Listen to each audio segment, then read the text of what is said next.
Selamat datang Syed Asfar. Selamat datang Muhammad Haziq.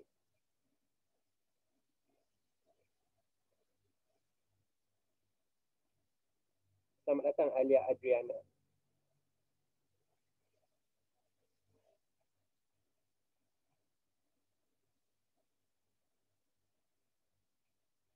Selamat datang Huzaifah.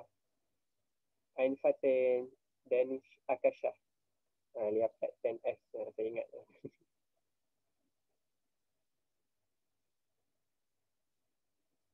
Selamat datang Al-Iman, Ahmad Al-Iman. Humaira ada Humaira. Humaira, mana Humaira?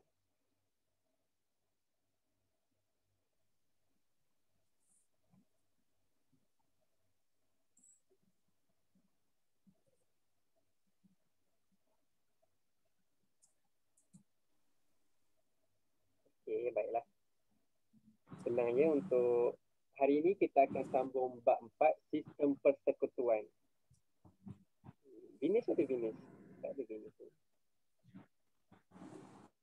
Ada pun Vinesh. Selamat datang Vinesh. I'm waiting for you Vinesh.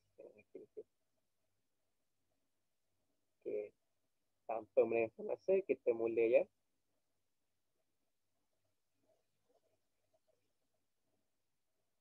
Okay, kita akan masuk bab 4 sistem persekutuan. Sebabnya hari itu kita dah belajar macam mana perlembagaan persekutuan dan sebagainya. Dan hari ini kita akan belajar macam mana sistem persekutuan tu. Nanti kita akan lihat. Dia ada persekutuan negeri. Dia ada persekutuan yang sangat besar. Yang rangka banyak benda. And then macam mana menunjukkan pentadbiran di Malaysia. Okey, apa yang anda akan belajar hari ini? Pertama sekali, kita akan go through latar belakang sistem persekutuan. Kita akan lihat macam mana sistem persekutuan ni, persekutuan banyak, dia function dalam negara Malaysia. Dan kita akan lihat macam mana kuasa kerajaan persekutuan dan juga kerajaan negeri. Macam mana kita nak lihat kuasa dia. Kerjasama antara kerajaan persekutuan dan kerajaan negeri. Faktor yang mengukuhkan sistem persekutuan. Kita pergi dekat latar belakang dahulu. Latar belakang sistem persekutuan. Pengenalan. Seperti yang kita sudah sedia maklum, Malaysia ni sebuah negara yang mengamalkan sistem persekutuan. Antara unsur penting dalam sesebuah negara persekutuan ialah kerajaan persekutuan, iaitu kerajaan pusat. The main thing in our country is kerajaan persekutuan. Kemudian dia dibantu oleh kerajaan negeri. Kerajaan pusat and then kerajaan negeri. AP, kerajaan pusat, bawah dia kerajaan negeri. And then pembagian kuasa dalam sistem pentadbiran. Jadi bahagilah. Kalau semua persekutuan nak kata, rasanya tak mampu. Sebab kita ada banyak negeri. Dekat Malaysia ni ada 14 negeri. So bila dah ada kerajaan pusat, dia agihkan kuasa terhadap kerajaan negeri untuk memudahkan lagi sistem pentadbiran. Apa maksud persekutuan? Penyatuan beberapa buah negeri dan membentuk sebuah negara bersekutu. Itu adalah persekutuan. Kalau ada soalan, kamu boleh tanya saya. Okay? Itulah untuk pengenalan. Kita lihat macam mana pembentukan sistem persekutuan di Malaysia ni terbentuk. Kalau kita lihat ya, dia bermula sejak tahun 1896 lagi. And then kepada tahun seterusnya 1927. And then seterusnya 1946. And then seterusnya 1948. Selamat datang Adrini Faika. Dan seterusnya tahun 1957. Ini Malaysia Merdeka. Malaysia Merdeka 1957. Dan seterusnya yang last kali 1963. Untuk 1896 ni dia mula pada persekutuan. Nanti kita lihat macam mana persekutuan tu. Apa itu persekutuan? And then pada tahun seterusnya wujud Majlis Mesyuarat Persekutuan. And then wujud Malayan Union. Seperti yang kita dah discuss minggu lepas, kita cakap pasal Malayan Union, betul tak? Adakah adakah Malayan Union ini diterima oleh masyarakat setempat? Tak diterima. Sebab itulah dia membawa kepada wujudnya Persekutuan Tanah Melayu. Sebab apa? Sebab Raja-Raja Melayu menentang Malayan Union. Dia tentang no Malayan Union. Dan seterusnya mewujudkan Persekutuan Tanah Melayu. Untuk Persekutuan Tanah Melayu ni, satu je nak bezakan dia dengan Persekutuan Malaysia. Persekutuan Tanah Melayu ni, dia tak ada Sabah Sarawak. Tak ada Sabah, tak ada Sarawak.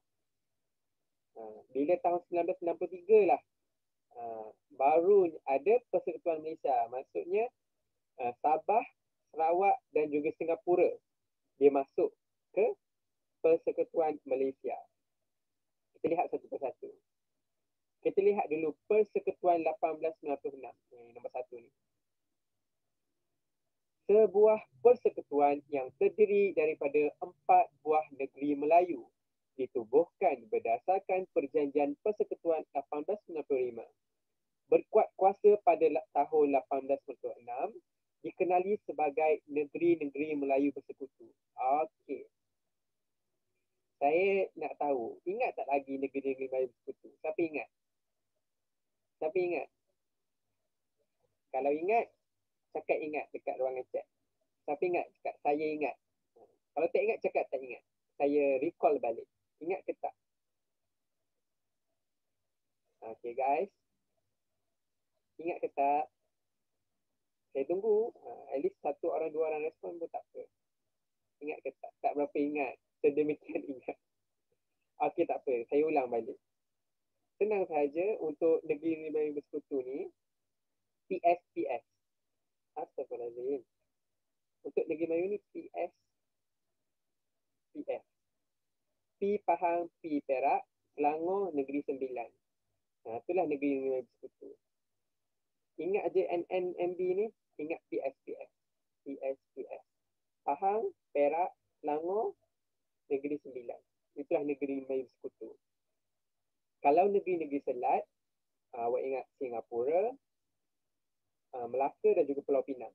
Itu negeri selat. Dan negeri yang selebihnya itu adalah negeri-negeri Melayu tidak bersekutu seperti Johor, Terengganu, Kelantan, Perlis, Kedah.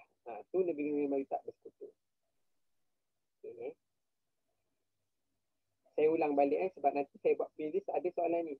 Untuk negeri-negeri Melayu Bersekutu, Negeri Melayu Bersekutu. Ingat PS. Pahang, Perak, Selangor, Negeri Sembilan. Okay, cukup.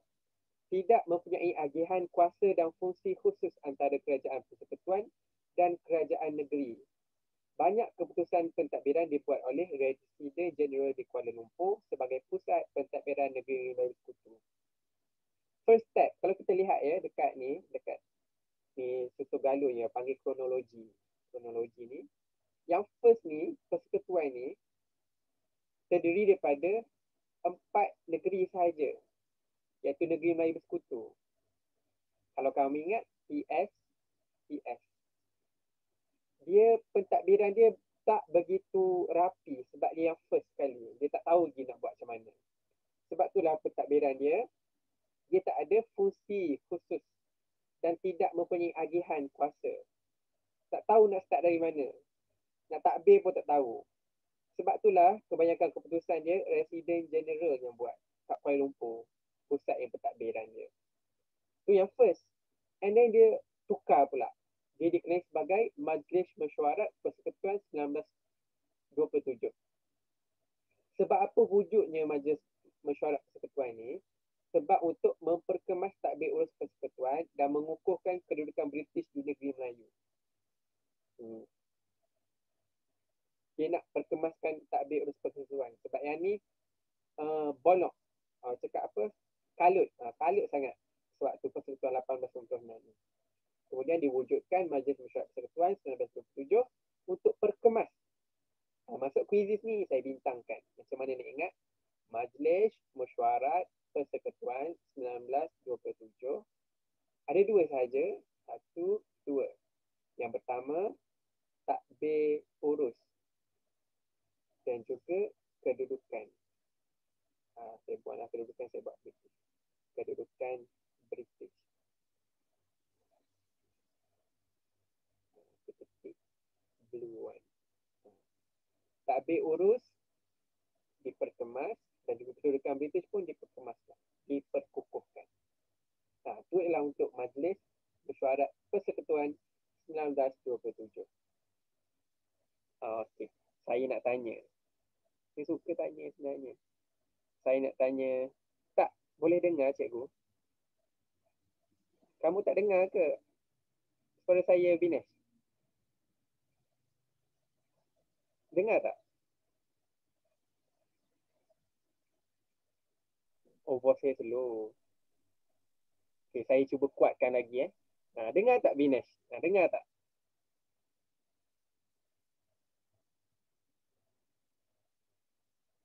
Saya cuba kuatkan lagi suara saya. Kuatkan.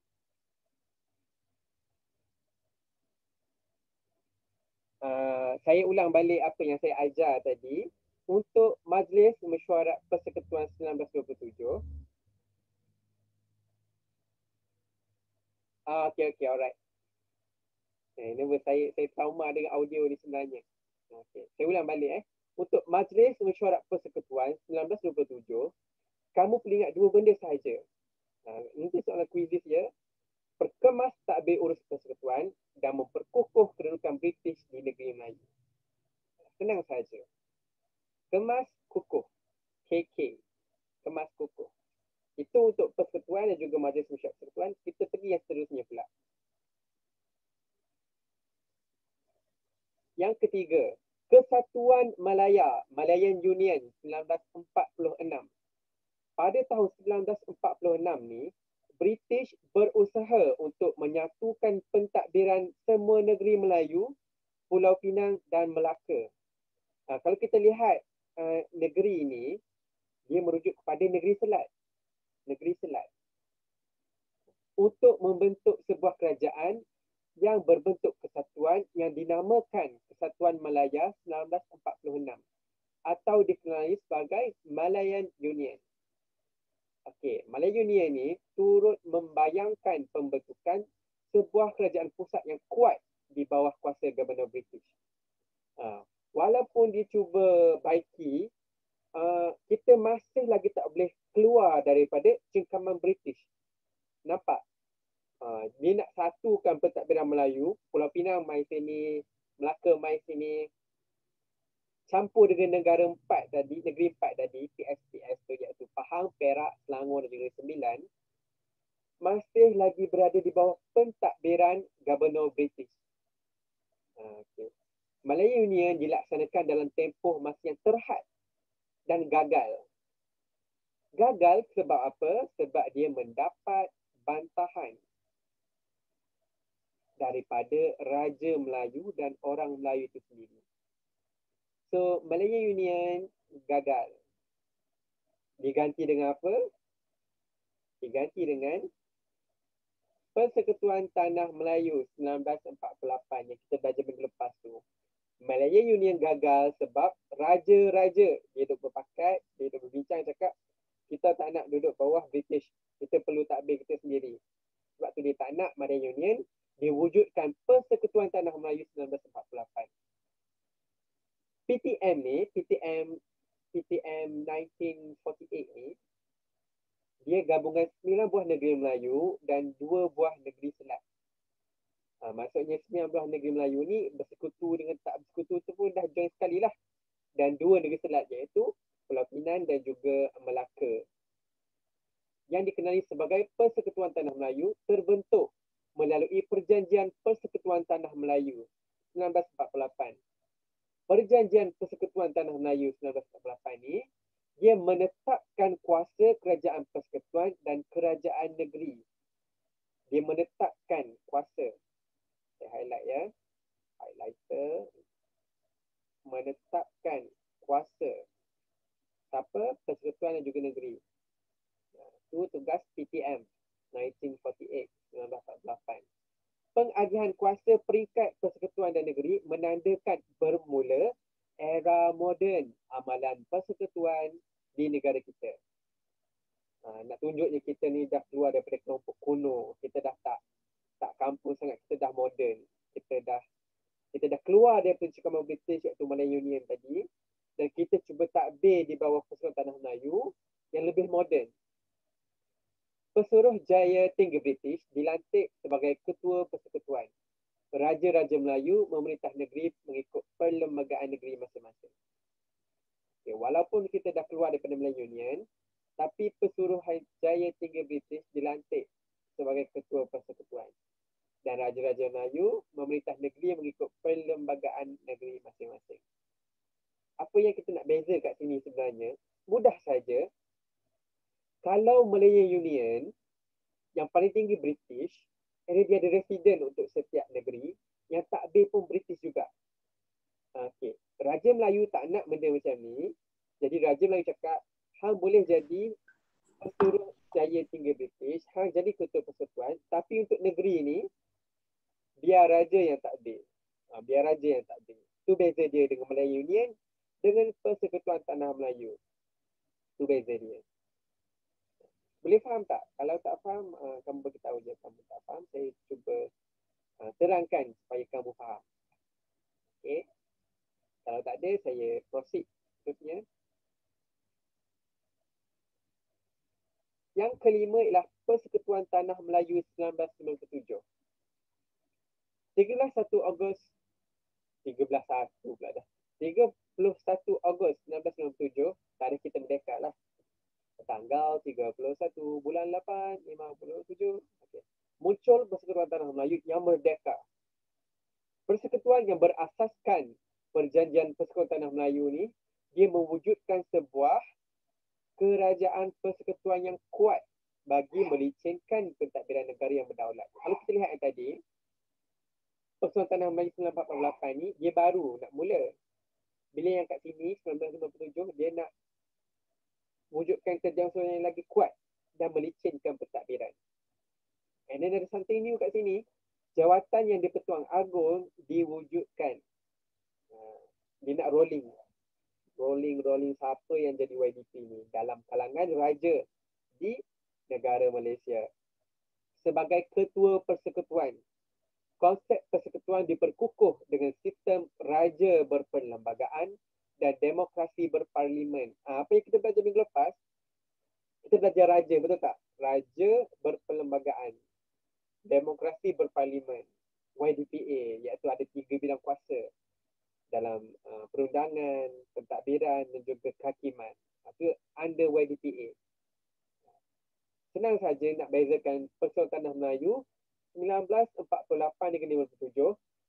57 ni dia nak kukuhkan lagi dengan mewujudkan YDPA, yang pertama YDPA, yang kedua raja berperlembagaan dan juga demokrasi berparlimen.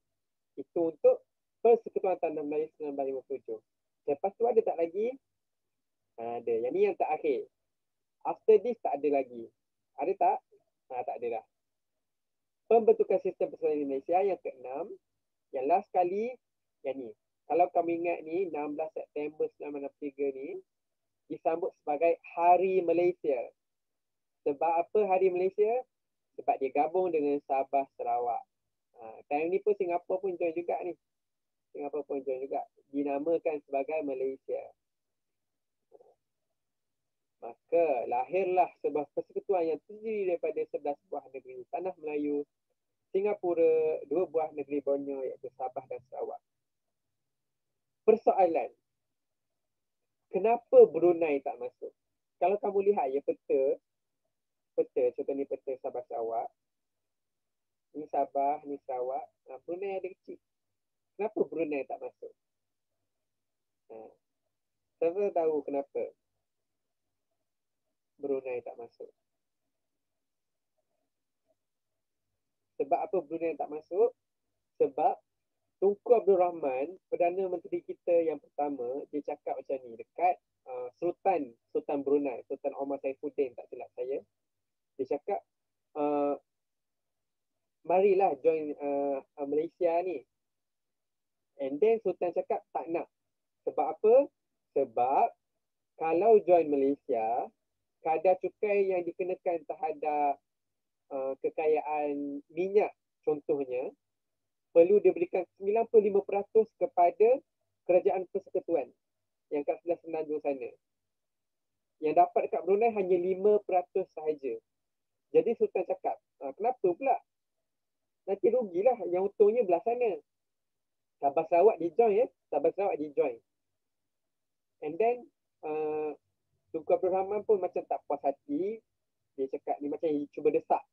Cuba desak Brunei untuk masih lagi melibatkan diri dalam pembentukan Malaysia. Jadi segala tenaga kerja, contohnya guru, pentadbir-pentadbir Melayu yang dihantar oleh Semenanjung ke Brunei, Tunku Abdul Rahman tarik balik. Dia panggil semua tenaga-tenaga kerja yang dihantar untuk tolong Brunei, tarik balik. Sebab macam nak desak lah, marilah join. Kalau tak, aku tak nak bagi tenaga kerja Malaysia kepada Brunei. Tapi Sultan Omar Saifuddin tu, Sultan Brunei tu, dia strict. Dia cakap, ambil lah. Ambil je, aku tak apa. Aku boleh go on. Sebab tu kita lihat zaman sekarang ni, Brunei dia telah diiktiraf sebagai sebuah negara dan turut menganggotai ASEAN dan juga PBB. Ini menunjukkan Brunei telah menjadi sebuah negara per kapita pendapatan penduduknya lebih tinggi daripada masyarakat. Kalau kita bandingkan dengan Sabah dengan Sarawak. Sebab apa? Sebab tu kalau kita lihat media sosial, dia ada satu isu yang cakap Sabah keluar Malaysia, Sarawak keluar Malaysia. Saya yakin kamu pernah dengar ya, Sabah, Sarawak nak keluar Malaysia. Sebab apa? Kalau kita lihat dari sudut sejarah, Sabah dan juga Sarawak sebenarnya rugi besar sebab kekayaan hasil minyak dan sebagainya perlu dikongsi dengan rakyat Semenanjung. Ni fakta ya, ni fakta. Mungkin kalau kita lihat Hari Malaysia, Sabah Sarawak join Malaysia, kita pun macam kita meraihkan kepelbagaian kaum, Iban, Kadazan dan sebagainya. Saya tak cakap benda tu salah, tapi sejarah sebenarnya sejauh mana yang rakyat Malaysia tahu. Yang tu jadi persoalan. Tapi in a sense, in the end, kita dah jadi sebuah negara Malaysia dan kita perlu menjaga nama baik Malaysia sebaik mungkin dan kita cuba mengalu-alukan dan cuba mengukuhkan perpaduan yang ada di Malaysia. Kamu semua masih ada dalam kelas saya ke? Saya nak tunjuk video satu boleh tak? Ada. Saya nak tunjuk video satu boleh? Boleh. Okey. Sekejap.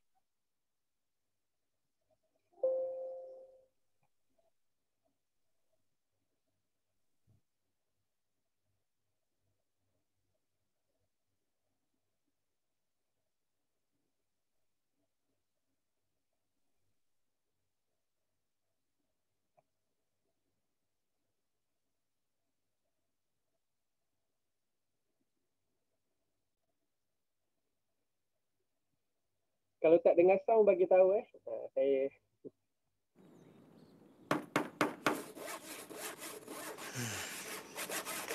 Saya dah tak larat lah nak buat sampan tu tadi. Habis tu kamu nak buat apa, Man? Saya nak jadi jaga dekat Ipoh. Jaga? Nanti, Man.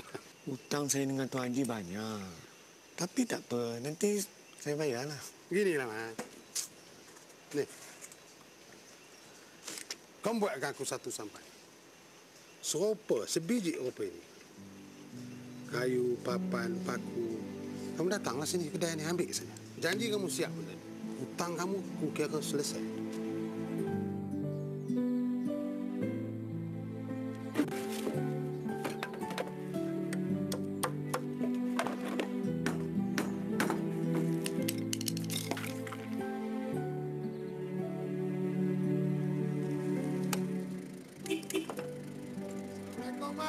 Waalaikumsalam, Tuan Haji.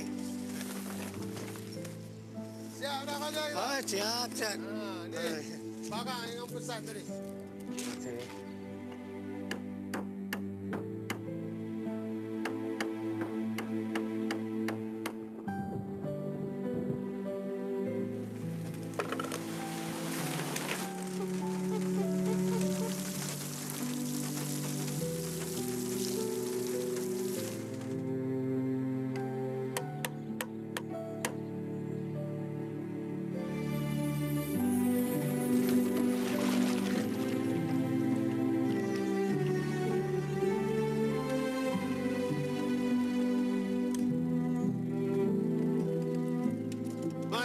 angkat enjin ni.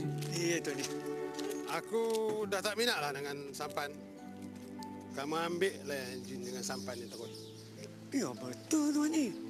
Aku kena ada tongkang. Nak angkut pasir, simen. Projek besar buka hulu tu dah mula. Mana ada duit nak bayar, Tuan Haji? Tak payah bayar. Ini hadiah kawan lama. Ada masa kita pergilah mancing. Ini kawan lama punya. Kejap lagi semua orang nak sewa sampai. Kamu tentu boleh cari makan. Sekarang kamu dah bebas, Man. Tak payah bergantung pada siapa-siapa.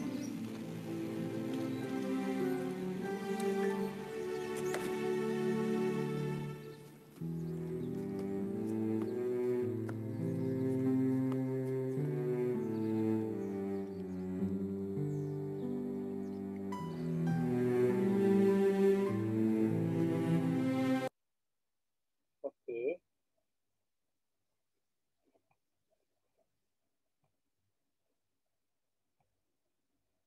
Okey, macam mana kamu lihat video tu tadi? Apa pendapat kamu? Ada siapa-siapa volunteer nak berbicara?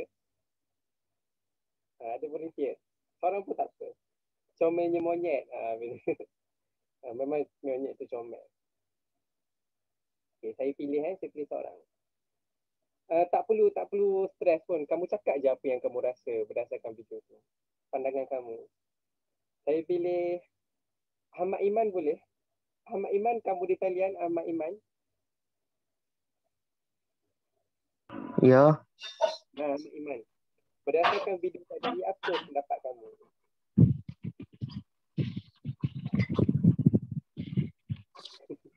saya pun tak tahu lah cikgu. Saya tak tengok sangat. Tak tengok sangat. Sebab dia sekat-sekat. Oh, sekat-sekat. Oh, Ah. sekat. Tak apa, nanti saya bagi link tu. Kamu boleh lihat ya. Atau bukan tarik saja. Sebab tadi tu iklan Petronas kemerdekaan tahun 2002. Tak apa, saya ceritakan seperti video tentang apa Ahmad Iman Dia macam ni. Seorang pakcik tu, dia tak ada kerja. Jadi dia cakap lah dekat seorang kawan dia tu. Dia cakap, tak ada kerja nak jadi jaga, cakap. Lepas tu kawan dia cakap lah, nak jadi jaga buat apa? Ni, aku nak sponsor hang bot satu. Hang buat lah. Hang guna semua benda duit aku. Lepas tu bila dia buat cincai saja. Kalau lihat video tu, dia ambil kayu-kayu buruk, dia buat bot. In the end, time hujan, bot tu bocor. Dia dah nampak bot tu bocor, tapi dia tak buat apa, dia tampal saja dengan tin besi. Pak dia tampal. And then bila dah siap, dia nak bagilah dekat kawan dia tu.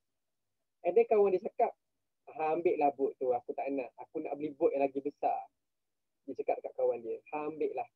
Sebab nanti bot tu penting lah untuk pengangkutan. Hang boleh dapat duit sewa untuk bayar bot tu. Lepas tu dia macam berterima kasih lah dekat kawan dia.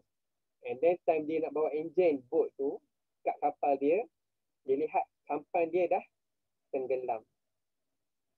Signifikan dia dalam konteks Malaysia sekarang ni, apa yang kita bina sebenarnya untuk negara Malaysia? Apa yang kita bina sebenarnya? Kita dah boleh bina negara Malaysia yang sangat bagus. Tapi sejauh mana kita nak sustain negara tersebut? Video ni sangat bermakna kalau kamu lihat iklan Petronas ya tahun 2002, 1990 dan sebagainya. Dia membawa maksud di sebalik video tersebut. Dalam konteks apa kita belajar hari ini, yang itulah tadi. Macam mana kita nak jaga masa depan. Contohnya macam Sabah Sarawak, Brunei dah tak masuk. And then Singapura yang keluar. Tu maksudnya macam serutan je lah tadi tu video tu. Terusnya kita lihat ya. Kuasa kerajaan persekutuan dan kerajaan negeri. Kuasa kerajaan persekutuan dan kerajaan negeri. Okay, kuasa kerajaan persekutuan. Peringkat persekutuan yang berkuasa membuat undang-undang bagi seluruh Malaysia ialah Parlimen. Berkuasa untuk membuat undang-undang bagi seluruh Malaysia ialah Parlimen. Kuasa pemerintah pemerintahan meliputi perkara yang termaktub dalam perlembagaan, persekutuan sebagai senarai persekutuan.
Sekejap ya. Sekarang dengar tak?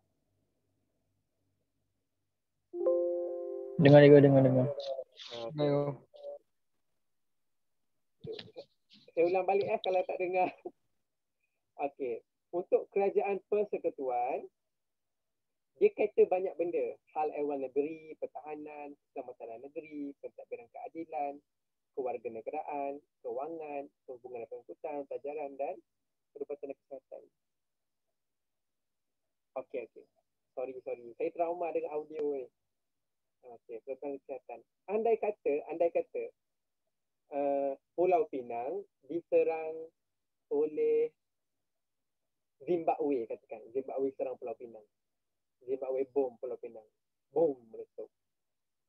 Anda pertahanan yang terlibat adalah kerajaan persekutuan, bukan kerajaan negeri. Nanti kita lihat apa kerajaan negeri berubah. Betullah untuk perubatan dan kesihatan. Kalau kita lihat sebagai contoh COVID sekarang. COVID-19. Kita nak hantar banyak frontliner seperti doktor, nurse, pihak polis untuk survey orang. Siapa nak saman 1,000 ni? Siapa nak saman? Itu adalah anda kerajaan persekutuan. Pelajaran pun, pelajaran sekolah tingkatan 5 perlu diteruskan untuk peperiksaan, online class. Semuanya anda kerajaan persekutuan. Kewangan, contohnya duit KWSP boleh buat keluar. Itu pun anda kerajaan persekutuan. Kewarganegaraan, warga Bangladesh dan sebagainya. Nak dapat hak kerakyatan di negara Malaysia, dikahwin dengan warga negara tempatan. Semua dah boleh settle. Itu untuk kerajaan persekutuan. Ini untuk kerajaan negeri pula. Setiap negeri di Malaysia mempunyai Dewan Undangan Negeri, DUN. DUN Kijal, contohnya DUN Bukit Mertajam ada ke? Saya tak tahu DUN tak. Yang mempunyai kuasa untuk menggubal undang-undang bagi negerinya. Dia boleh gubal undang-undang bagi negerinya. Termaktub dalam perlembagaan persekutuan sebagai senarai negeri. Sebagai contohnya, apa maksud kerajaan negeri? Dia gubal undang-undang bagi negerinya. Sebagai contoh, dulu negeri Kelantan, dia pernah buat dasar untuk perempuan wajib pakai tudung. Rakyat Kelantan, siapa rakyat Kelantan wajib pakai tudung. Kalau tak pakai tudung, tak boleh masuk Kelantan. Jadi isu dulu ni kat Kelantan. Sebab kalau non-Muslim macam mana? Non-Muslim tu dia macam tak mampu nak tu lah. Tapi untuk Melayu ni yang tak pakai tudung, tak boleh. Dia akan halau dan sebagainya. Tu contoh di negeri Kelantan lah. Contohnya sebab Kelantan tak ada ni wayang. Sinema tu kat Kelantan tak ada. Pernah nak buat sinema kat Kelantan, dia nak buat session untuk lelaki dan dia buat session untuk perempuan. Sampai sekarang tak ada sinema dekat Kelantan. Sampai sekarang tak ada. Nak buat sinema asing, lelaki dan perempuan. Kat apa? kemudian nak jaga ikhtilat. Itu contohlah. Contohnya undang-undang Islam. Seperti yang saya beritahu tadi lah. Undang-undang Islam. Tanah, pertanian dan perhutanan, kerajaan tempatan, hasil kelepasan negeri. Hasil kelepasan negeri ni maksudnya hari cuti lah. Contohnya Hari Pertabaran Sultan Terengganu. Maknanya cuti bagi rakyat Terengganu sahaja. Takkanlah rakyat dekat Kedah pula kata-kata nak cuti juga sebab Pertabaran Sultan Terengganu. Tak. Ini khas sahaja untuk negeri Terengganu. Kita lihat ya, kuasa kerajaan negeri ini senarai bersama. Apa maksud senarai bersama?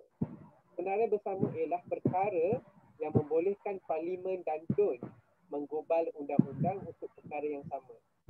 Kalau kita lihat tadi ada kerajaan persekutuan, Parlimen dan juga ada kerajaan negeri, DUN. Dia together gubal undang-undang untuk perkara yang sama. Sekiranya terdapat percanggahan ni maksudnya macam tak sekepala. Maksudnya dia berlawanan, tak setuju. Undang-undang yang diluluskan oleh Parlimen harus dipatuhi. Contoh senarai bersama, kebajikan awam, beasiswa, perlindungan haiwan, taman negara, perancangan bandar dan luar bandar, kesihatan awam, mencegah penyakit, dan sukan dan perumahan. Contohnya macam beasiswa lah, beasiswa diraja sebagai contohnya. Kebajikan awam ni macam biasalah, tolong-tolong macam gelandangan. Perlindungan haiwan ni contohnya tapel. Hampa kenal tak tapel macam mana?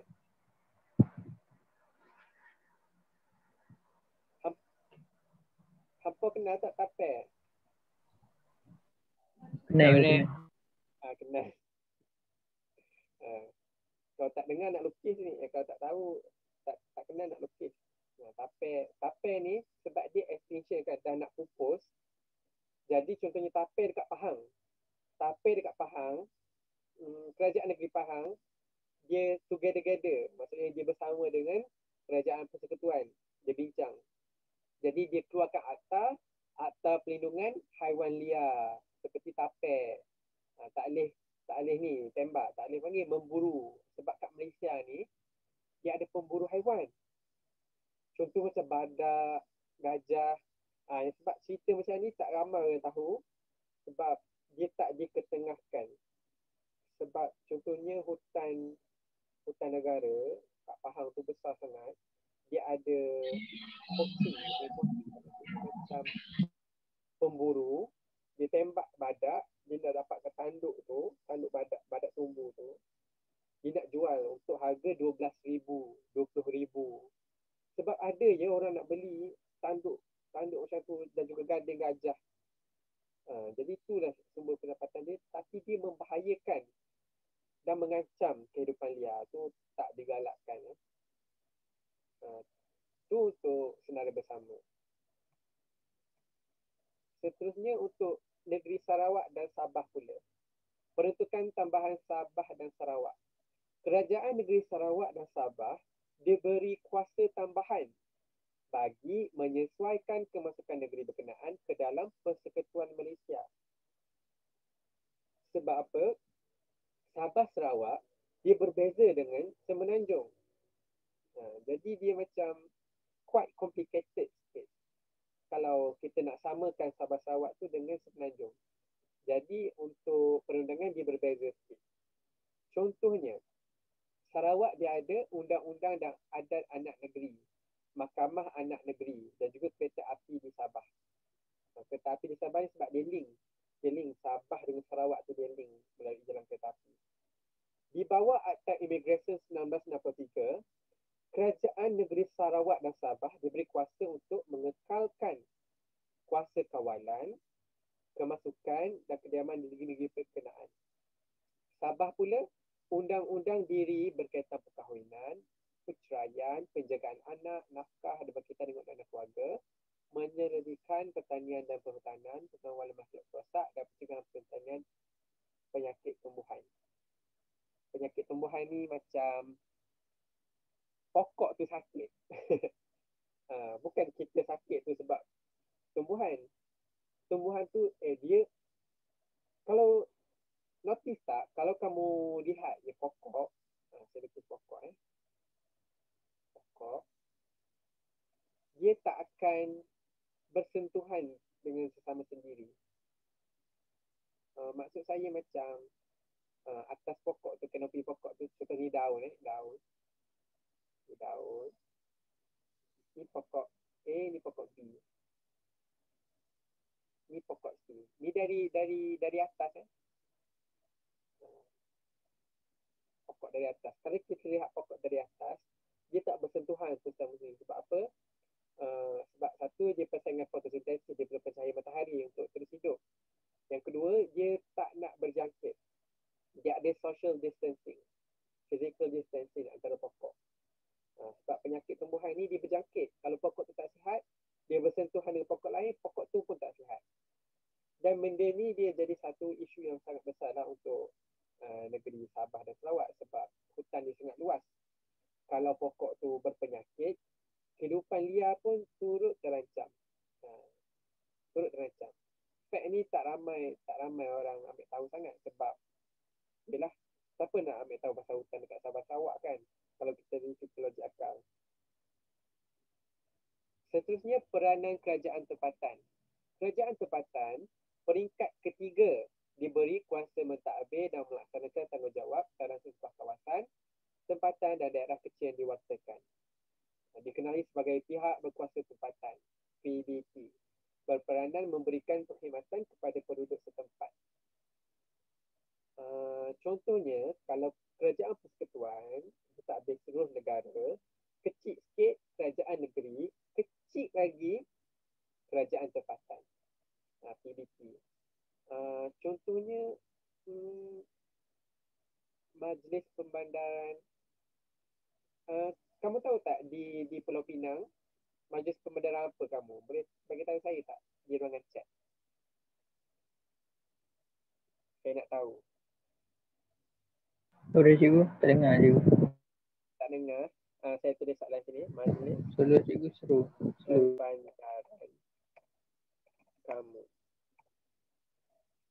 apa? Majlis Pembandaran kamu apa?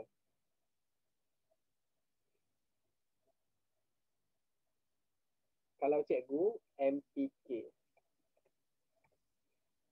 Majlis Perbandaran Kemaman. Yang ni contoh kerjaan tempatan cikgu. Cikgu nak tahu, untuk kamu semua apa? Oh, MPAJ. Apa, Jerutong Kubang Pasu. Oh. Kubang Pasu kat mana? Kedah. Majlis Pembandaran apa, Zaifah? Majlis Pembandaran apa? Yang lain? Majlis Pembandaran Pulau Pinang. Yang ni saya tahu. MPBP. Kubang Pasu kat mana? Jitra Kedah. Oh. Kedah, Aiman. Majlis Pembandaran Kangar, Perlis. Oh, Umairah orang Perlis. Huzaifah Ampang Jaya. Ampang Jaya kat mana? Selangor Oh, so basically you guys are from all over Malaysia. Okay, saya baru tahu sekarang ni. Tinggal je baru pindah. Okay. Oh, ya, Selangor. Selangor dia termasuk dalam negeri-negeri Melayu Bersekutu. PSPT. Selangor. Okay.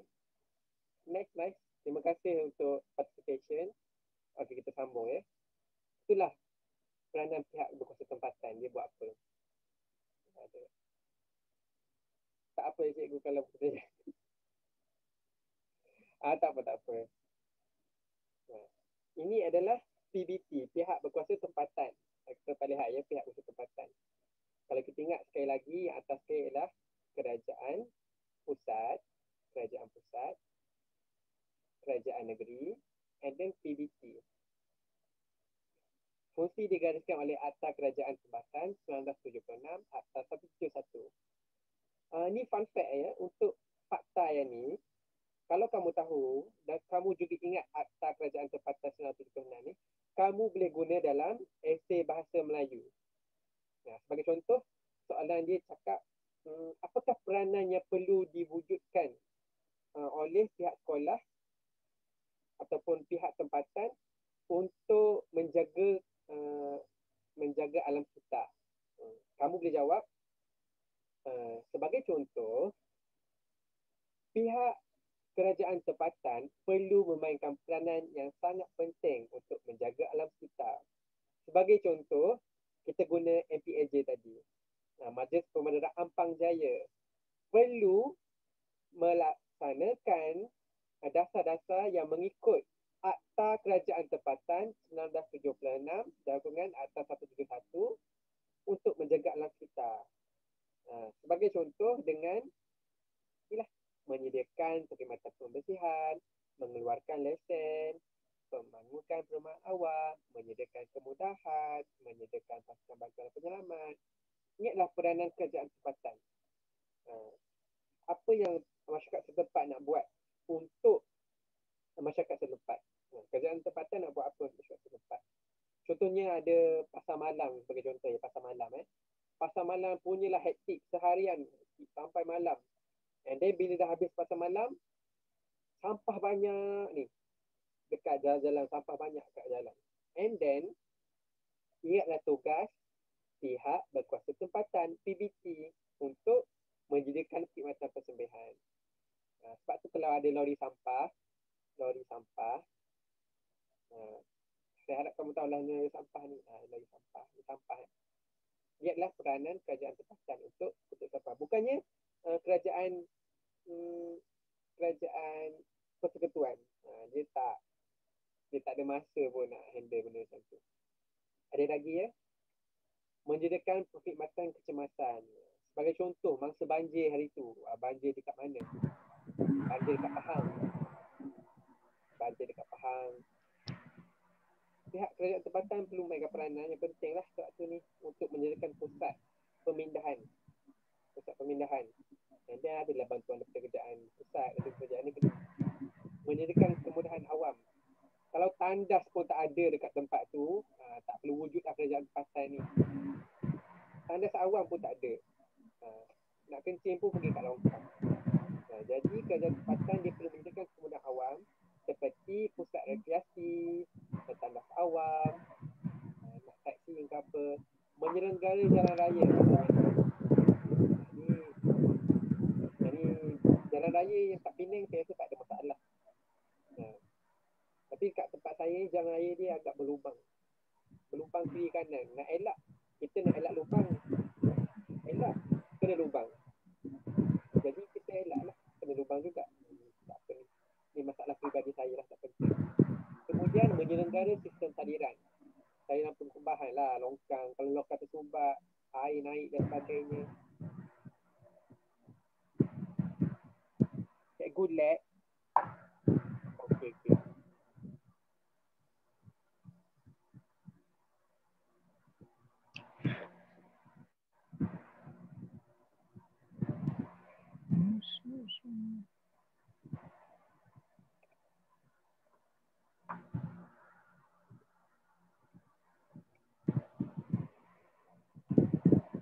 Okey, saya dekat perlahan ya. Mengindahkan kawasan. Kalau tak indah tu masalah lah. Okey. Mengindahkan kawasan. Mengindahkan kawasan. Itu tugas pihak kerajaan tempatan. Menjaga kesihatan awam. Kerajaan tempatan. Sebab tu kalau kita notice, betul tak kadang-kadang kalau kita duduk kat rumah, ada orang sembuh yang nyamuk tu. Orang panggil fogging. Itu adalah salah satu peranan kerajaan tempatan. Seterusnya, kerjasama kerajaan, persekutuan dan kerajaan negeri. Macam mana dia nak bekerjasama? Kita lihat, ada banyak. Dia ada 3.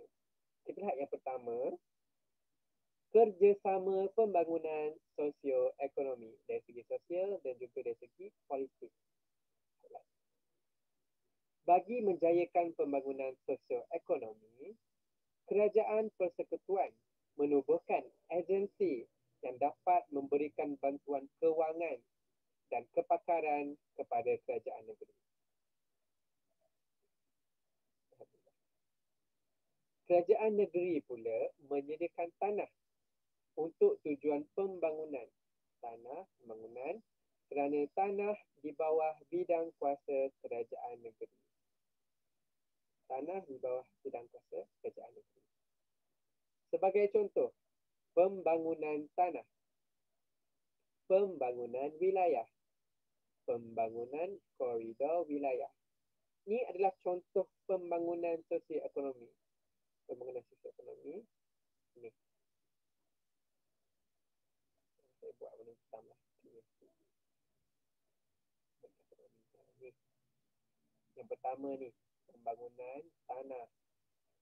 Tak nampak pula. Pembangunan tanah, pembangunan wilayah, pembangunan koridor wilayah. Kita lihat yang pertama, pembangunan tanah. Pembangunan tanah, kita highlight, kita choose. Pembangunan tanah, awal kemerdekaan, kerjasama sosioekonomi, tertumpu pembukaan tanah baharu dan pembangunan institusi.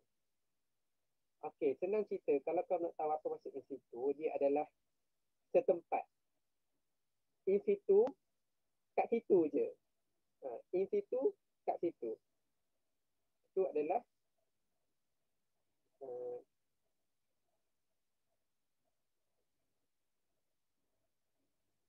kamu dengar kan apa yang saya cakap? Kalau kamu nak tahu maksud yang lagi mendalam, kat sini ni. In situ maksud dia menekankan pembangunan fizikal desa, kemudahan asas, rumah rakyat, pusat pertumbuhan ekonomi desa. Ini adalah in situ. Contoh in situ. Senang cerita, kalau pembangunan in situ adalah pembangunan setempat.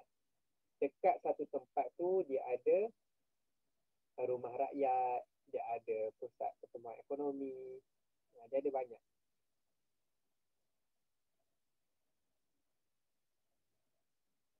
Oh, saya lost tadi, saya tak nampak.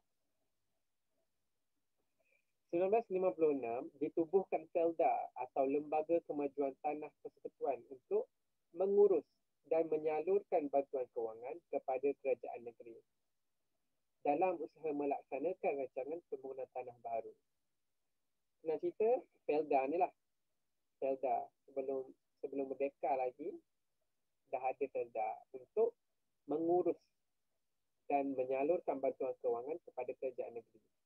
Kerajaan Felda mendorong kerajaan persekutuan menubuhkan Felda atau Lembaga Penyatuan dan Pemulihan Tanah Persekutuan 1966 untuk menyatukan tanah kerajaan negeri yang terbiar di seluruh negara.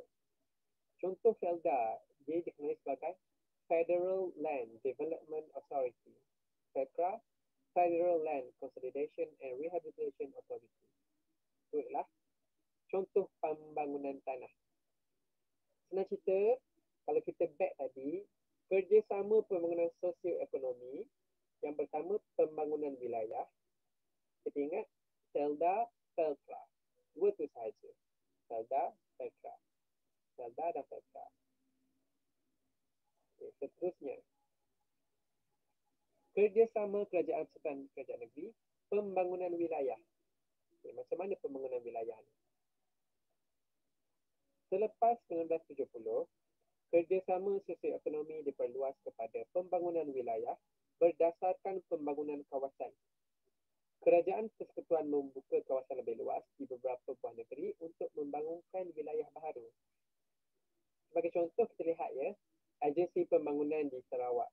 Dia wujud Lembaga Kemajuan Tanah Sarawak, LKTS.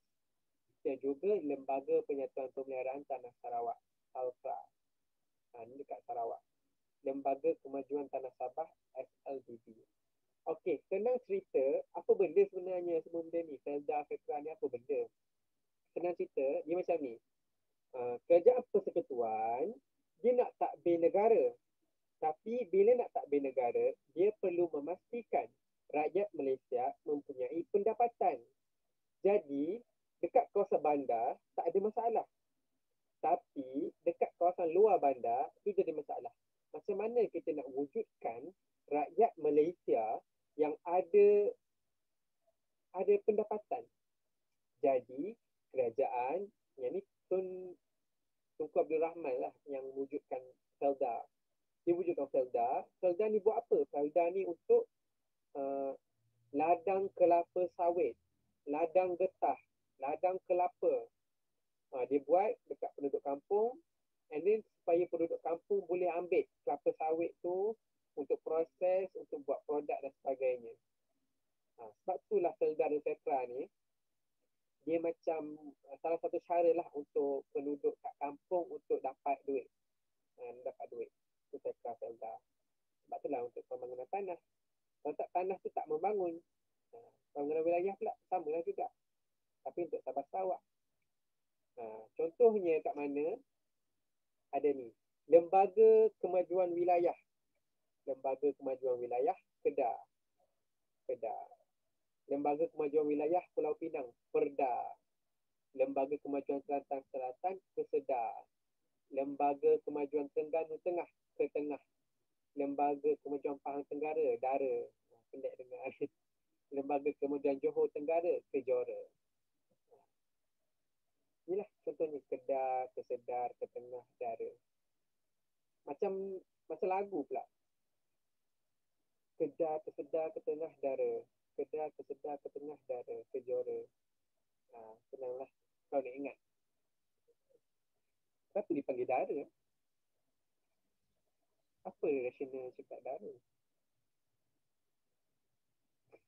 Tak apalah tu persoalan peribadi. Kalau kamu tahu, kamu boleh langsung share dengan saya. Okay, seterusnya pembangunan koridor wilayah. Kita dah cover dua dah tadi. Pembangunan tanah dengan pembangunan tanah, pembangunan wilayah. Yang ketiga ialah pembangunan koridor wilayah. Pilihan yang pertama. Selepas tahun 2005, kerjasama sosio-ekonomi dilaksanakan melalui pembangunan koridor berlandaskan projek pembangunan.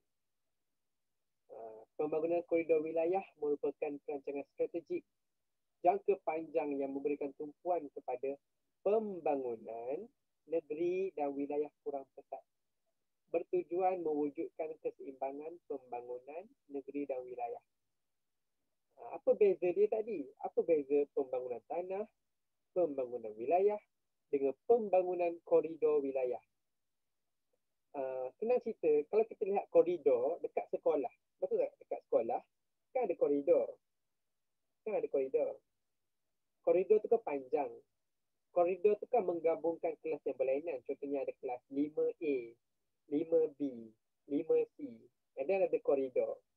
Betul tak? Ada koridor kan? Sama juga dengan pembangunan koridor wilayah. Kelas A, B, C tadi merujuk kepada negeri-negeri yang berbeza. Negeri A, negeri B, negeri C. Kita lihat dekat model ni.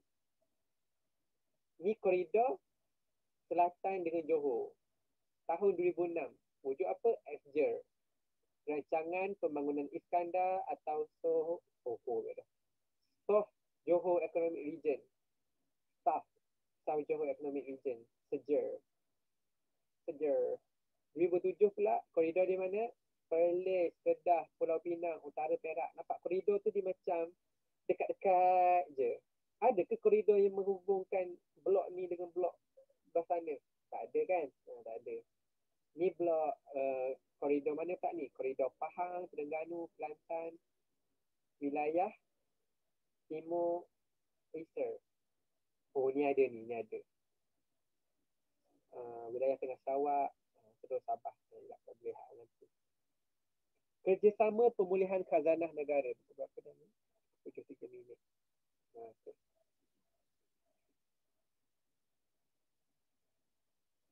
Okay. Anda semua masih dalam talian?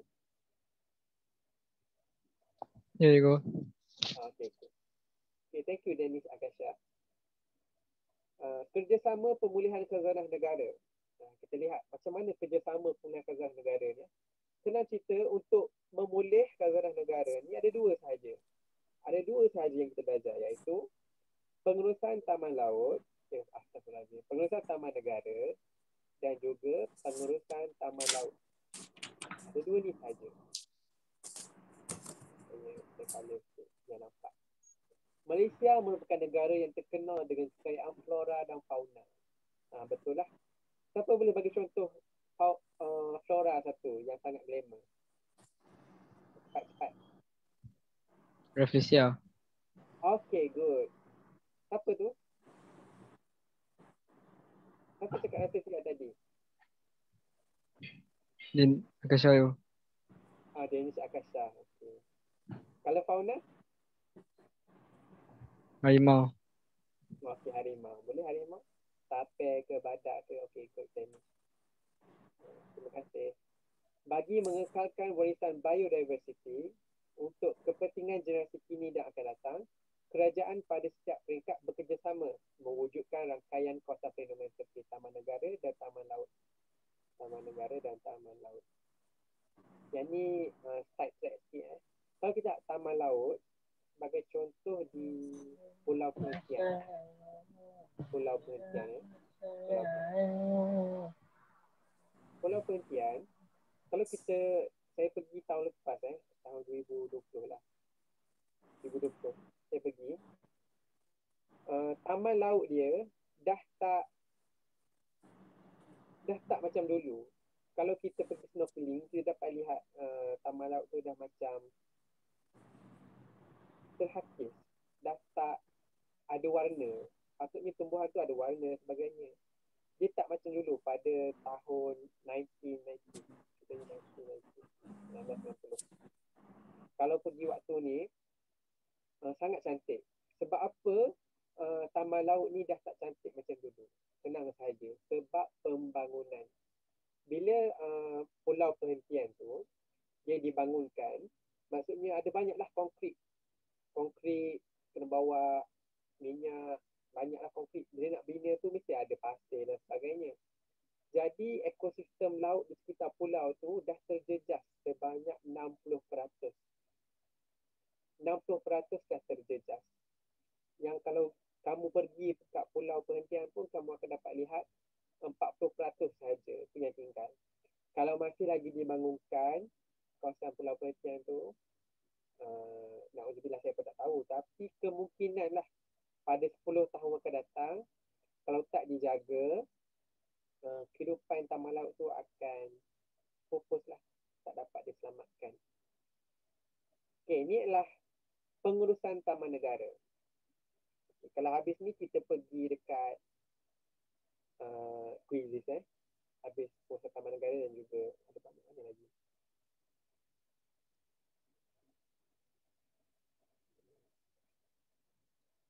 Sama juga lah minggu depan sikit. Pengurusan hidupan liar dan taman negara, tanggungjawab bersama kerajaan persekutuan dengan kerajaan negeri. Okay, kita highlight.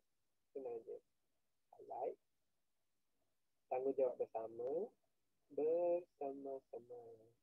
persekutuan dan juga negeri. Itu adalah urusan ni. Yang kedua, Akta Perlindungan Hidupan Liar 1972. Ni lagi serampang dua mata. Kalau kamu hafal yang ni, kamu boleh jawab untuk sejarah, geografi kalau kamu ambil pun boleh, bahasa Melayu dan bahasa Inggeris. Diwujudkan tahun 1972. Oh, lama dah diwujudkan ni. 1972 dah jaga dah hidupan liar. Bagus ada awareness. Kemudian 2010 digantikan dengan Akta Pemeliharaan Hidupan Liar 2010. Dikenali sebagai Akta 716. Oh, dia dah improve dah. Yang dulu kepada Akta Pemeliharaan. Okay. Ada beza je pemeliharaan dan juga pemuliharaan. Saya yakin kamu semua dah tahu. Tapi saya maklumlah sekali lagi takut kamu terlupa. Apa beza pemeliharaan dan juga pemuliharaan? Pemeliharaan ni kita pelihara, kita jaga.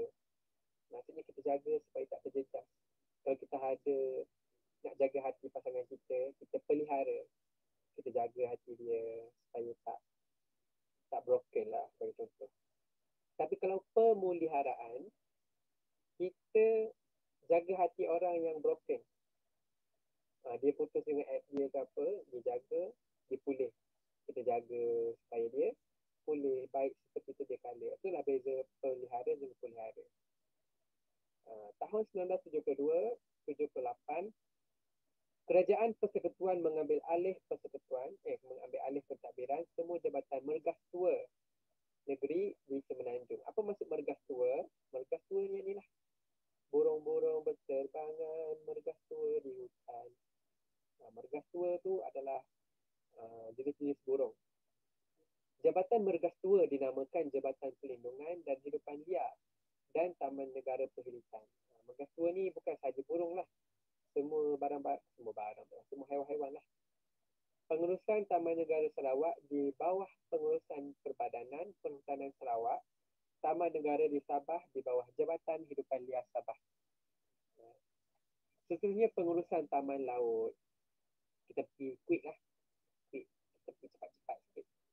42 pulau di Kedah, Terengganu, Pahang bukan Pajang, Johor, Sabah dan Labuan diwatakan taman laut sejak tahun 1994. Maksudnya dia dah nak jagalah ni. Dia dah nak jagalah. Tapi kalau kita lah sebagai seorang yang belajar sejarah, kita boleh cakap pengurusan taman laut walaupun ada akta, tapi sejauh mana yang akan dijaga taman laut tersebut walaupun ada akta? Adakah masyarakat ataupun pihak pembangun di Malaysia dia mengikut akta tersebut?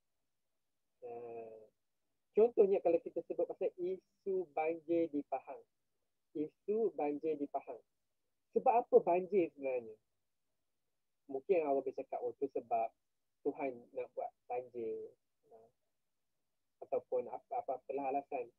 Tapi kalau lihat dari sudut geografinya, banjir di Pahang sebab apa? Sebab pihak pembangun dia menebang hutan. Dia tebang hutan. Tebang. Bila tak ada hutan, air hujan yang melimpah daripada atas bukit, dia terus mengalir. Ke sungai dan banyak dia lepas kepada masyarakat, kepada penduduk tempatan lah. Sebab fungsi pokok yang pertama, ada pokok lah. Ini kenapa pula ni taman laut tadi dah. Tak apalah, saya cerita lagi lah. Kalau dia contoh ni pokok, setiap kali hujan contohnya saya buat situasi lah. Saya buat dua situasi. Ini situasi satu, situasi dua. Situasi satu ada pokok. Ada banyak pokok. Banyaknya pokok. Kedua tak ada pokok. Tak ada. Bila hujan ni dia akan jatuh atas pokok dulu, dekat daun-daun kata pokok. Dia panggil sebagai cegatan pilara.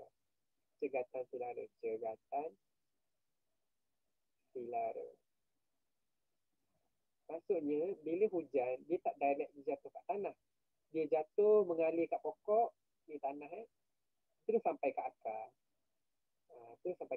Ini jadi aquifer, iaitu air lah kat sini, aquifer. Ada simpan air kat sini. Kalau pokok tak ditebang, maksudnya tak akan berlaku lah banjir tu, insya-Allah. Tapi kalau tak ada pokok, ni hujan, apa yang buat kat tanah? Dia hakiskan tanah ni. Hakis, dibawa semua ni pergi dekat kampung. Banjir lah jawabnya. Itulah cara ringkasnya sebab apa berlaku banjir. Sebab dia berkaitan. Dan kalau kita lihat, siapa yang meluluskan penebangan pokok di hutang Pahang? Saya tak nak sebut, saya tulis ya.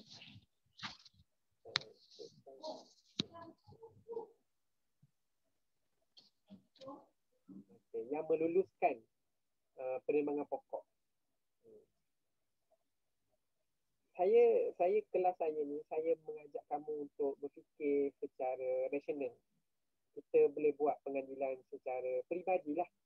Janganlah kita mengikut secara directly. Contohnya kalau kita lihat kat media sosial, buat baikan, buat benda baik je kita nampak. Tapi in the end, kita sebagai manusia, kita tak akan lari daripada kekurangan. Kita tak sempurna, kita tak perfect.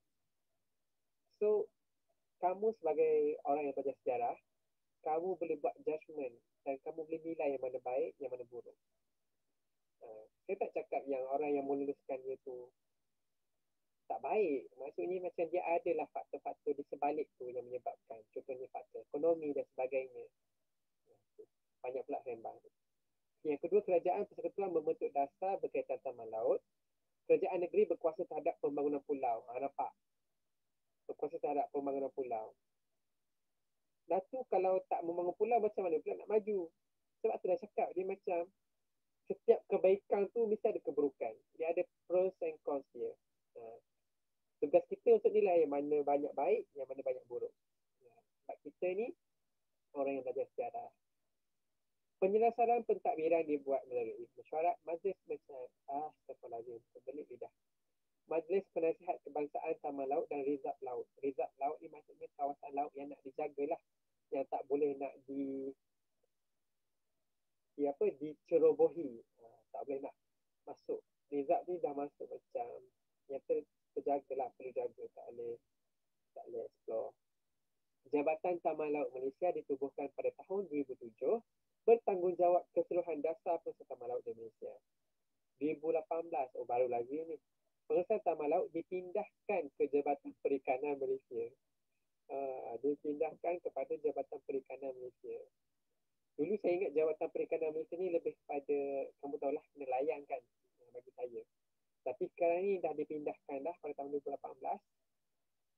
Taman laut dipindahkan ke bawah Jabatan Perikanan Malaysia. Maksudnya Jabatan Perikanan Malaysia ni dia perlu cater lah, dia perlu tahu kalau taman laut ni tak dijaga dan sebagainya. Jabatan Perikanan Malaysia yang perlu mainkan peranan untuk buat program, buat kempen atau apa-apa yang berkaitan untuk menjaga taman laut di Malaysia. Yang keenam ialah kawasan perlindungan marin perairan Sabah di bawah tanggungjawab kerajaan negeri melalui agensinya iaitu Taman-Taman Sabah. Yang ni special case. Sebab apa? Sebab Sabah ni sangat kaya dengan taman-taman laut. Sebab tu dia duduk bawah agensi yang tersendiri iaitu Taman-Taman Sabah.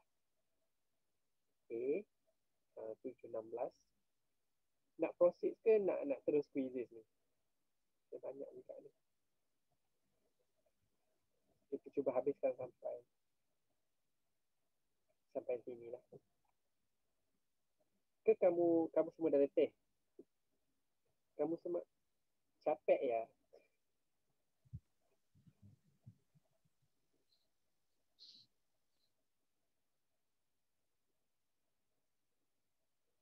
Okay, saya cuba habiskannya untuk 4.3 ni. Yang pertama tadi kita dah lihat pembangunan tanah. Yang kedua macam mana kita nak jaga taman laut. Yang ketiga ialah kerjasama penyediaan perumahan rakyat. Kalau kamu berminat dah nak berumah tangga, nak beli rumah, kamu pula tahulah ni. Ni rumah perumahan rakyat. Pada awal kemerdekaan, Kerajaan Persekutuan dan Kerajaan Negeri dia bekerjasama lah untuk menyediakan perumahan kos rendah, terutamanya di kawasan bandar. Kalau kita dapat lihat ya, di Malaysia dia ada banyak contoh macam kat Damansara tu macam higher ups, orang-orang yang loaded lah sikit. Dan juga ada kawasan kampung tu ada beza. Sebab itulah kerajaan dicuba wujudkan kawasan perumahan kos rendah, maksudnya mampu dimiliki oleh masyarakat setempat. Kerajaan Persekutuan menubuhkan Kementerian Kerajaan Tempatan dan Perumahan pada tahun 1964 untuk menggiatkan usaha menyediakan perumahan kos rendah. Kerajaan negeri menyediakan tanah yang dijual pada harga rendah kepada Kerajaan Persekutuan untuk membina rumah. Nampak apa yang mereka ni buat, Persekutuan ni dengan negeri. Okay, Persekutuan P, dia nak buat rumah tapi tak ada tanah. Negeri dia nak rumah tapi ada tanah. So dia bekerjasama lah untuk buat rumah. Tanah kerajaan negeri ada, tapi nak buat rumah perlu ambil daripada Persekutuan. kita buat rumah. Sebab itulah perlu kerjasama. Sebab persekutuan ni banyak duit nak guna untuk pembangunan, nak bagi rumah kat rakyat ni. Tapi dia pergi lah, tanah kat mana? Tanah dekat Johor. Tanah dekat Johor, kita buat tanah kat Johor. Tanya kerajaan negeri Johor, macam mana nak buat tanah ni? Dia pun bekerjasama. Itulah cerita dia. Perumahan awal kemerdekaan. Tapi ni awal merdeka. Kemudian perumahan untuk mengatasi masalah kemiskinan. Macam mana pula? Ini contoh. Selepas 1970, kerajaan persekutuan bekerjasama dengan kerajaan negeri membina rumah untuk rakyat berpendapatan rendah. Contohnya ni, rumah flat. Kerajaan persekutuan melaksanakan program perumahan rakyat, PPR, pada tahun 1997 untuk membina perumahan awam di seluruh negara. Banyak tempat nak buat ni. Perubahan Perbandaran Negeri Selangor, PPNS, dan Perbandaran Kemajuan Ekonomi Negeri Perak, pengenalan program perumahan awam kos rendah, PAKR. Ini contoh dia lah. PPNS, PAKR, PBSM tak ada ya. PBSM, Persatuan Bulan Sabit Merah tak ada. Yang ada ni, Perbandaran Kemajuan Negeri Selangor, perumahan awam kos rendah. Senang diingat. Seterusnya perumahan mampu milik. Pada tahun 2014, Majlis Perumahan Negara ditubuhkan untuk perumahan mampu milik, penubuhan pelbagai agensi serta pelbagai program khusus. Contohnya, Prima. Mesti semua pernah dengar ataupun rumah mesra rakyat. Contoh ni yang mampu milik. Prima. Dan juga rumah mesra rakyat. Antara program peringkat negeri, Rumah Selangorku kat Selangor, Rumah Mampu Milik Johor kat Johor. Ini contoh dia. Yang keempat ialah kerjasama menjamin keselamatan dan kedaulatan negara. Ini confirm lah. Takkanlah nak biar negeri itu je untuk handle. Keselamatan dalam negeri dan ketenteraman awam di bawah tanggungjawab Kementerian Dalam Negeri. Pertahanan negara di bawah Kementerian Pertahanan Kementah. Kedua-duanya diselaraskan oleh Majlis Keselamatan Negara MKN. Yang ini kena ingat, Majlis Keselamatan Negara yang bertanggungjawab untuk menjamin keselamatan dan kedaulatan negara. Contohnya pemerintahan keselamatan Kerajaan di Sarawak dan juga kawasan keselamatan khas Pantai Timur Sabah.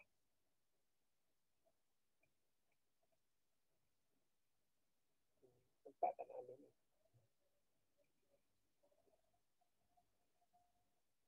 Okay, saya cuba hapuskan yang ni.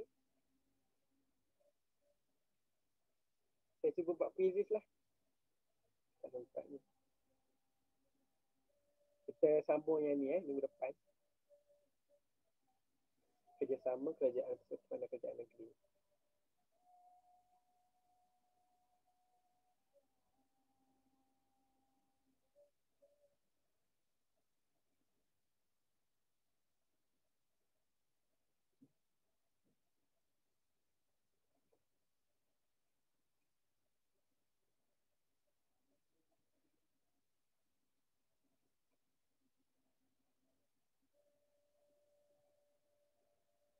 Quiz.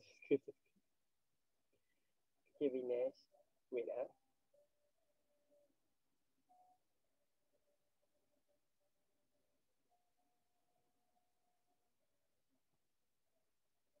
Sebelum saya terlupa, ramai lagi tak hantar kerja minggu lepas. Ada 2 orang baru hantar. Dulu perempuan. Cikgu, Ya? kalau saya hantar hari ni boleh kan? Boleh. Yang Okey. penting selamat datang Sofia. Selamat datang Syafiqah. Iman, selamat datang.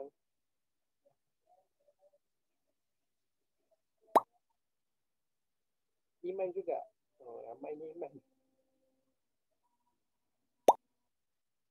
Asfa, Nur Alia Adriana. Vinesh, selamat datang. Nurin. Selamat datang Nurin.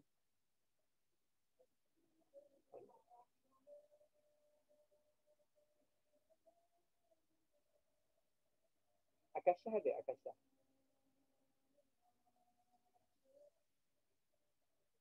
Umaira ada Umaira. Mana Umaira? Akasha mana? Cepat-cepat. Participant baru ni.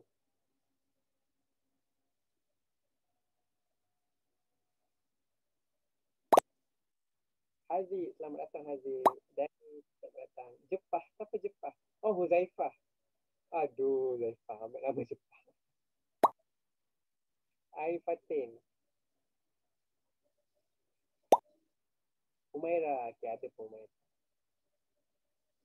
Okay, siapa lagi?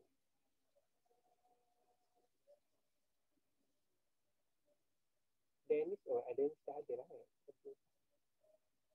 Oh, okay, okay. Rasa boleh mula ke Okay. Okay, good luck semua. Jawab dengan tenang ya. Tenang saja soalan ni.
Alright.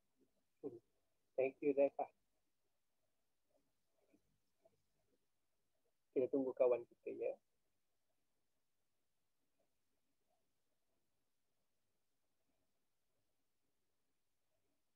Jembatan.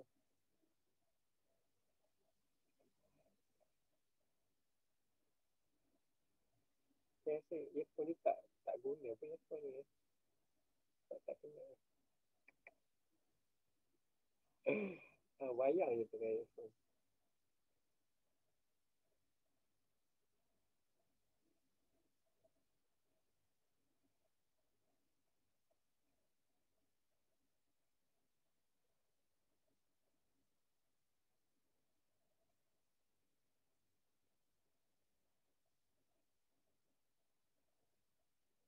Vinesh boleh dengar tak suara saya, Vinesh?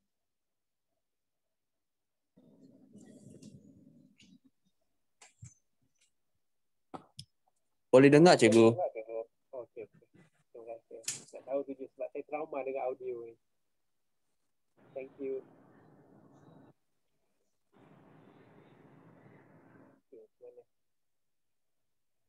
Sikit lagi ada 4 orang.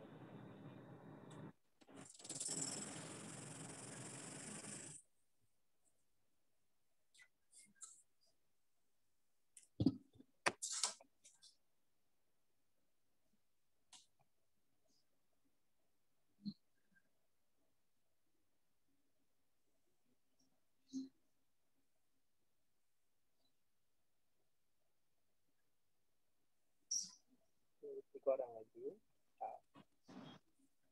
2 orang lagi.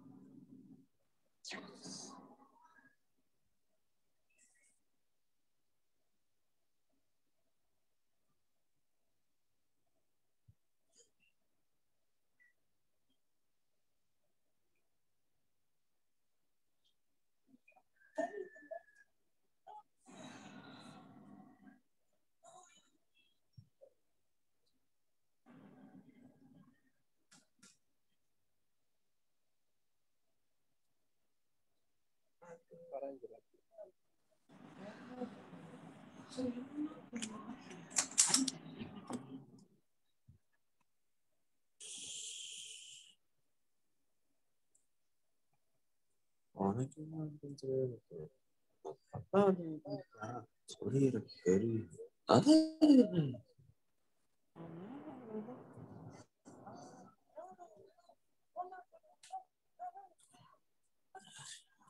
Okey, tahniahlah kepada semua sebab dapat menjawab dengan baik. Iman, Nurin, Sofia, Aisyah, Iman, Nurin. Okey, kita cuba lihat soalan satu persatu. Majlis Mesyuarat Persekutuan 1927 di struktur semula untuk menjamin kemerdekaan salah, menghalau Jepun salah, memperkemas takbir urus persekutuan betul, melantik pemimpin tempatan salah. Satu lagi, siapa tahu satu lagi apa? Dia memperkemas takbir urus tempatan, takbir urus persekutuan dan memperkukuh pentadbiran British. Itu adalah sebab apa Majlis Mesyuarat Persekutuan 1927 di struktur semula. Okey, semua jawab 12 orang betul. Okey, tahniahlah siapa yang betul. Persekutuan 1896 terdiri daripada 4 buah negeri Melayu. Ni kalau siapa salah ni saya marah. Saya marah. Persekutuan 4 buah negeri Melayu iaitu negeri-negeri Melayu bersekutu. Ada 4 PSPS. Pahang, Perak, Selangor, Negeri Sembilan. Kalau Kelantan dengan Terengganu ni dia termasuk dalam negeri-negeri Melayu tidak bersekutu. Dia masuk lambat sikit. Tapi cikgu, Ya. tapi dalam soalan ni dia bagi tahu 4 buah negeri Melayu. Tapi di sini ada 3. Oh ya tak apa. Satu lagi Negeri Sembilan kan. Persekutuan 1896 terdiri daripada 4 buah negeri Melayu iaitu saya letak 3 je kat sini. Satu lagi ialah negeri mana?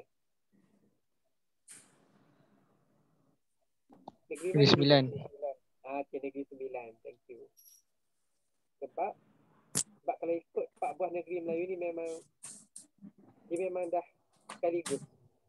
Kalau sekarang saya letak 3, maksudnya soalan dia salah. Tapi saya sengaja bagi jawapan yang macam ni. Nak confusekan kamu. Tak apalah, kita belajar kan Vinesh. Tapi it's a good question. Mungkin lain kali saya buat soalan, saya buat 4, saya letak 4 terus kat sini. Saya patut tukar Terengganu ni kepada Negeri Sembilan. Saya boleh letak terus 4 sebuah negeri kan. Bagus. Terima kasih Vinesh. Thank you Dennis. Okay, soalan seterusnya. Malayan Union 1946 gagal kerana. Okey, bagus. Semua jawab betul penentangan raja-raja Melayu dan juga orang Melayu. Kegawatan Perang Dunia, ketentuan takdir. Siapa jawab yang ni ada masalah kan? Perlu dapatkan bantuan psikologi. Melayu Union sebenarnya gagal kerana perentangan Raja Melayu. Bila Melayu Union gagal, apa yang wujud? Bila Melayu Union gagal, apa yang wujud? Majlis Persekutuan Melayu. Okay, good. Terima kasih, Danish. Perform, Danish. Okay, soalan yang keempat. Pilih pernyataan yang benar mengenai perlembagaan persekutuan Cikgu. Cikgu. Ya? Cikgu punya voice dia low, cikgu. Saya tak boleh dengar. Kejap, Dengar tak lagi? Dengar tak, Vinesh? Dengar tapi low, cikgu. Okay, sorry. Saya cuba kuatkan suara saya. Dengar tak, Vinesh? Sekarang ni dengar tak? Dengar sikit-sikit je. Okay, saya ada masalah audio ni. Tak apa, saya cuba kuatkan suara saya sekuat yang boleh. Dan Vinesh cubalah dengar ya, sebaik yang mungkin. Okay. Soalan yang keempat. Pilih pernyataan yang benar mengenai Perlembagaan Persekutuan Tanah Melayu 1957. Yang benar sahaja. Okay, ramai jawab betul kat sini. Yang di-Pertuan Agong sebagai Ketua Persekutuan. Okay, bagus. Demokrasi berparlimen. Okay, bagus. Raja berperlembagaan. Okay, bagus. Raja berparlimen tak wujud Raja berparlimen tak wujud. Tak wujud Raja berparlimen. Saja ni nak confusekan. Okay, tapi rata-rata dah faham. Perlembagaan Persekutuan Tanah Melayu 1957, dia ada YDPA. Dia ada demokrasi berparlimen. Dia ada raja berperlembagaan. Okay. Soalan yang terakhir. Persekutuan Malaysia pada tahun 1963, 16 September 1963, mengisytiharkan negeri-negeri seperti apa? Untuk membentuk sebuah negara yang dikenali sebagai Malaysia. Singapura, Sabah, Sarawak. Seperti yang saya beritahu tadi, Brunei, dia tak masuk. Brunei tak masuk Persekutuan Malaysia. Sebab apa? Sultan Brunei tak setuju dengan dasar yang Tunku Abdul Rahman kemukakan. Tunku Abdul Rahman, kalau kamu ingat tadi, dia cakap, kamu perlu bayar cukai untuk petroleum tu kepada masyarakat di Semenanjung. Sultan Brunei tak setuju. Dia cakap, rugi aku nanti. And then dia deny. And then Tunku Abdul Rahman nak desak lagi dia. Dia cakap, tak boleh jadi ni. Okay, bagi balik semua tenaga kerja yang aku bagi dulu kat Brunei. Dia ambil balik. Dia bagi guru, dia bagi pentadbir kepada Brunei. Disebabkan Brunei tak nak masuk Persekutuan Malaysia, Tunku Abdul Rahman ditarik balik semua tenaga tu. Cakap, tak payahlah kau tak nak masuk Malaysia pun. Macam tu dia cakap. And then, setelah kita dapat tahu, Brunei dia tak masuk Persekutuan Malaysia. Okay. Itu soalan terakhir. Okay. Ada apa-apa soalan? Ada apa-apa soalan? Tak nak, cikgu. Tak ada. Yang lain ada soalan?